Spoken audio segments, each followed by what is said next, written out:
ফাঁসি বাতিল করতে পারে, সেটা হলো রাষ্ট্রপতি।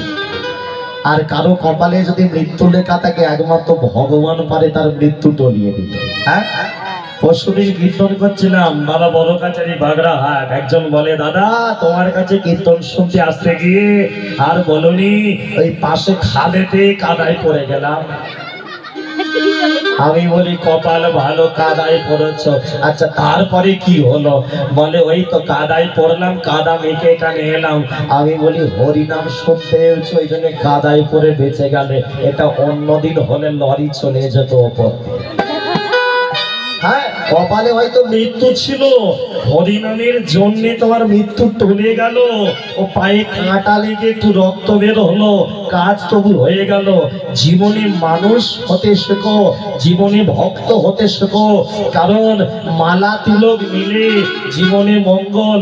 মনে রাখবে কলিযুগে মানুষ জ্বালায় জ্বলে যাচ্ছে, তবু মালা তারা পড়তে চাইছে। গলায় মালা পরো, অনেকের অসুবিধে, ও এই বয়সে মালা মাছ মাংস খাওয়া বন্ধ হয়ে যাবে। কে বন্ধ করতে বলেছে? খাও মাছ মাংস, যত পারো গলায় মালা পরে মাছ মাংস খাও। জানবে যেদিন মালার কাজ শুরু হবে, মালা যেদিন কাজ করে দেবে, সেদিন পেঁয়াজ রসুনের গন্ধ নিতে পারবে। তাই গৌর হরি বল। সাঁতার শিখতে গেলে জলে নামতে হয়, ভক্ত হতে গেলে আগে সাজতে হয়। ভেবেছ একটা কাতান বেনারসি পরে যদি তুমি জীবনতলা বাজারে যাও, তোমার পাড়া ঠাকুরপো দেখা হলে বলবে, বৌদি ভালো আছো? তোমাকে বৌদি বলবে, খুব দিদি বলবে। এবারে সেই তুমি একটা যদি তাঁতের শাড়ি পরো, গলায় যদি 10 টাকা তুলসী মালা পরো, কপালে যদি তিলক দাও, গলায় যদি একটা জপের মালা ঝোলাও, যে ঠাকুরপো তোমাকে বৌদি বলে ডেকেছিল, দিদি বলেছিল, বৌদি বলবে না? বৌদি বলবে না, দিদি বলবে না, বলবেটা কি? আজও মায়াপুরে গেলে বলে দিদি বলে না, দাদা বলে না, গলায় মালা তিলক ঝোলা বলে বৌদি নয়, দিদি নয়, হাত জোর করে সবাই বলে মাতাজি ভালো আছে। 1500 টাকার কাতান বেনারসি পরে তুমি বৌদি রয়ে গেলে, 50 টাকার মালা ঝোলা তিলক পরে তুমি মাতাজি হয়ে গেলে। এবার চিন্তা করো, জীবনে তুমি মাতাজি হবে নাকি তুমি লোকের বৌদি হয়ে ঘুরে বেড়াও? হ্যাঁ, আনাজোলার কাছে বাজারে আনাজোলা কুমড়ো বিক্রি করে, তুমি কুমড়ো হরিনামে তো গেলেই কুমড়ো। আজকে এখানে হয়নি বলে তাই হয়েছিল কুমড়ো, মহাপ্রভুর প্রিয় জিনিস কুমড়ো।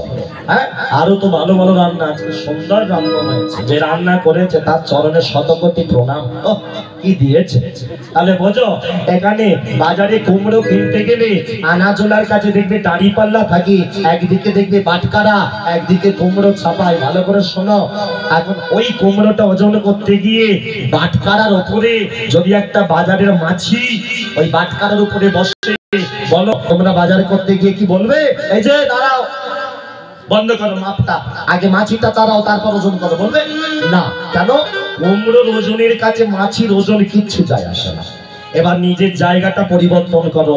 ওই জীবনতলা বাজার থেকে আনাজোলার দোকান থেকে তুমি যাও একবার, ওই যে কি একটা জুয়েলার্স হয়েছে নতুন সোনার দোকানটা, সোনার দোকানে যাও। আজকের দিনে সোনা 1,22,000 টাকা, 20,000 টাকা ভরি চলছে। ওই সোনার দোকানেও একটা দাড়ি পাল্লা আছে, ওখানেও ছোট ছোট বাটকারা আছে। এবারে ধরো লক্ষ্মীর ভান্ডারের টাকা জমিয়ে একটা তুমি সোনার কানের করাবে। হ্যাঁ, ওই দাড়ি পাল্লা একদিকে তোমার সোনার কানের দুল, একদিকে ওই সোনাওয়ালার ছোট বাটকারা। এবারে ভাবো ওই বাজারের মাছিটাই সোনার দোকানে তোমার পেছনে গেছে। এখন ওই মাছিটাই গিয়ে বসলো কোথায়? সোনার দোকানে দাড়ি পাল্লার ছোট বাটকারার উপর। এবারে ভেবে বলো, তখন কি সোনাওয়ালাকে বলবে মাছি সমেত ওজন করো? কারো সাহস আছে? বলবে না। কেন? মাছি যতই হালকা হোক, ওর সোনার দোকানে গেলে ক্ষমতা আছে 2-5 হাজার টাকা বাড়িয়ে দিতে পারবে। ঠিক তদ্রুপ একই মাছি আনাজোলার কাছে কোনো গুরুত্ব নেই, সোনাওয়ালার কাছে তার দাম বেড়ে গেল।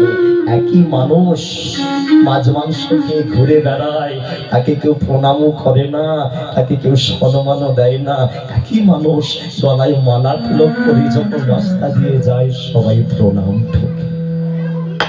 তাহলে জীবনে তুমি নিজেকে কোন জায়গায় বসাবে? আনাজোলার কাছে তুমি পচা জায়গায় বসে মাছি হবে, নাকি সোনার দোকানে তুমি দামি মাছি? চিন্তাটা তোমার কাছে। আজকে হরিনাম হচ্ছে, আমার পরেও কীর্তন হবে, আমার আগেও বাবা কত কথা বলে গিয়েছে, আমার শুনেছো তোমরা। হাজার হাজার লাখ লাখ পথ কথা বলি, লীলা পালা শুনে ঘরে যাবার সময় যদি মনটা তোমার এমন হয়, এখন তো চারিদিকে কেউ নেই, জমির খোঁটাটা একটুখানি তুলে সরিয়ে দিই, বাড়িয়ে দিই, তাহলে কি ভগবান আসবে? তোমাকে লীলাপালা শুনতে হবে না। 50,000 60,000 টাকার কীর্তনী আর কীর্তন